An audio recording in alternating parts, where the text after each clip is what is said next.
राजधानी दिल्ली से खबर, जहां पर उपराज्यपाल वीके सक्सेना ने एक फैसले से दिल्ली सरकार को हिला दिया है। दरअसल एलजी वीके सक्सेना ने दिल्ली सरकार के साथ काम कर रहे ऐसे 437 लोगों को तत्काल प्रभाव से नौकरी से बर्खास्त कर दिया। जी हां, एलजी वीके सक्सेना ने नियुक्ति के दौरान हेराफेरी का और हेरफेर का आरोप लगाया है। ये हवाला देते हुए ये फैसला लेने की बात कही है। एलजी के इस फैसले के बाद दिल्ली सरकार के 23 विभागों से 437 लोगों को नौकरी से बर्खास्त कर दिया है। सर्विस डिपार्टमेंट के स्पेशल सेक्रेटरी वाईवी विजय राजशेखर ने चिट्ठी बाकायदा जारी की है और चिट्ठी के अनुसार उन 437 लोगों की सैलरी भी अब रोक दी गई है। ये 437 लोग दिल्ली के अलग अलग डिपार्टमेंट्स में, अलग अलग विभागों में फेलो या फिर एसोसिएट फेलो के तौर पर या सलाहकार के तौर पर, उप सलाहकार, विशेषज्ञ या सीनियर रिसर्च ऑफिसर जैसे तमाम पदों पर दिल्ली सरकार द्वारा नियुक्त किए गए थे। लेकिन एलजी का कहना है कि ये 437 लोग वो लोग हैं जिनकी सही तरीके से भर्तियां नहीं हुई, उनकी भर्तियों में हेराफेरी की गई है, गलत तरीके से उनकी भर्तियों को अंजाम दिया गया। अब ऐसा इसीलिए लिया गया है फैसला, इसीलिए उन्हें इन पदों से हटा दिया गया है। सबसे पहले आप ये समझिए कि आखिर पूरी खबर क्या है और क्यों दिल्ली के उपराज्यपाल वीके सक्सेना ने 437 लोगों की नौकरी पर तलवार चला दी। क्यों एलजी ने 437 लोगों की नियुक्ति को रद्द कर दिया। एलजी वीके सक्सेना ने दरअसल दलील दी है कि 437 लोगों की नियुक्ति में अनियमितता बरती गई। एससी, एसटी, ओबीसी नियमों का पालन तक नहीं किया गया। बगैर योग्यता के पिछले दरवाजे से इनकी नियुक्तियों को अंजाम दिया गया और विभागों में बैठा दिया। एससी, एसटी, ओबीसी के अधिकारों का पूरी तरह से हनन किया गया है, ये एलजी की तरफ से कहा गया है। उनका ये भी कहना है कि नियुक्ति की जो प्रक्रिया है उसमें कई तरह की हेराफेरी की गई है, कई तरह से हेरफेर की गई है।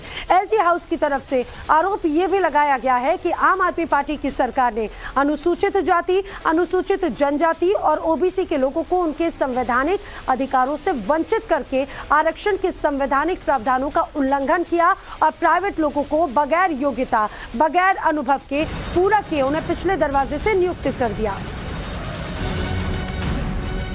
और इसके बाद में केजरीवाल ने कहा है कि एलजी के फैसले को कोर्ट में चुनौती दी जाएगी।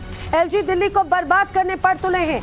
जिस तरह से एक्शन लिया गया एलजी की तरफ से, अब उसके बाद में इस पूरे फैसले को कोर्ट में चुनौती देने की बात दिल्ली सरकार की तरफ से कही गई है। उनका कहना है 400 प्रतिभाशाली जो कर्मचारी थे उनके साथ में इस तरह का बर्ताव सही नहीं। एलजी ने किसी सिद्धांत का पालन नहीं किया। प्रतिभाशाली युवा पेशेवर को सजा दी गई है। तो जिस तरह से एलजी की तरफ से ये एक्शन लिया गया है उसके बाद अब जवाब जो है वो दिया गया है अरविंद केजरीवाल की तरफ से। उन्होंने ट्वीट किया, ये दिल्ली सरकार और उसकी सेवाओं का पूरी तरह से गला घोंट देगा। ये कहना है अरविंद केजरीवाल का, जो कि दिल्ली के मुख्यमंत्री हैं।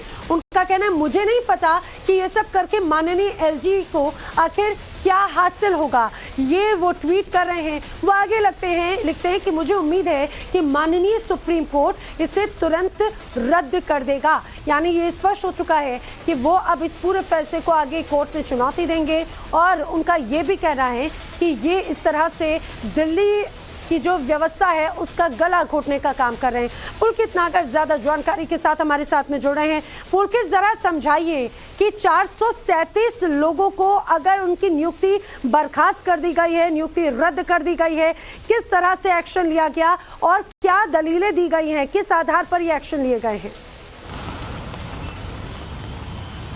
देखिए, जो ये ऑर्डर इशू हुआ है इसमें 437 लोगों को टर्मिनेट किया गया है और इसमें ये कहा गया है कि जो प्रोसीजर फॉलो होने चाहिए थे वो प्रोसीजर फॉलो नहीं हुए।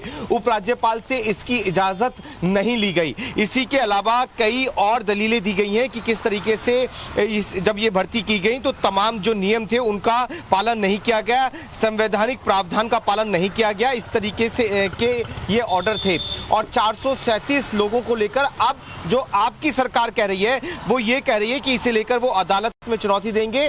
साथ ही एलजी का ये आदेश असंवैधानिक है, उनके पास ऐसे कोई आदेश जारी करने की पावर नहीं है। ये आम आदमी पार्टी की तरफ से बात सामने आ चुकी है और इसी के साथ ये भी कहा जा रहा है कि इन तमाम लोगों की जो नियुक्तियां हुई थी वो पूरे प्रोसीजर के साथ हुई थी और इनमें ज्यादातर लोग IIM Ahmedabad, Delhi school of economics, JNU और तमाम बड़ी बड़ी जगहों से पढ़कर आए थे, जिनका फायदा विभाग में लगाकर दिल्ली सरकार को मिल रहा था। ये बात सरकार की तरफ से अब आ रही है। कुल मिलाकर इन 437 नियुक्तियों को लेकर जहां उप राज्यपाल की तरफ से इन्हें टर्मिनेट कर दिया गया है, वहीं आम आदमी पार्टी की सरकार इसे सर्विसेज से जोड़ रही है और साथ ही ये भी कह रही है कि वो इसे लेकर अब अदालत में जाएगी। जी ठीक है, पुरखित नजर बनाए रखें क्योंकि लगातार अब अपडेट्स और हलचल अब जरूर दिल्ली में देखने को मिलेगी। फिलहाल जानकारी के लिए आपका शुक्रिया। लेकिन दिल्ली सरकार की तरफ से ये कहा जाए कि अब जो चुनौती देने की बात कही गई इस पूरे फैसले को, देखने वाली बात है कि आखिर अब ये वाली लड़ाई कहां तक जाती है।